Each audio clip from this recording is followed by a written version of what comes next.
Hello guys, রাজপ্রিয়ার নতুন একটু ভিডিওতে তোমাদের স্বাগত। আমি খুব ভালো আছি, তোমরা কেমন আছো সেটা কমেন্টে জানাও। তোমরা আজকাল কিন্তু কেউই তেমন একটা কমেন্ট করছো না।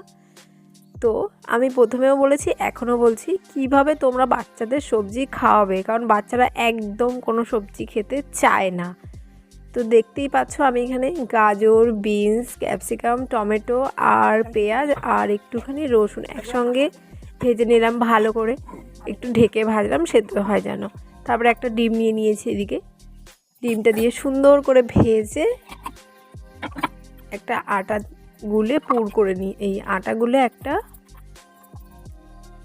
এবার আমি আস্তে আস্তে ওই ভাজাগুলো এর মধ্যে ঢুকিয়ে দেব, ঢুকিয়ে দিয়ে সুন্দর করে এটা বেলে নেব।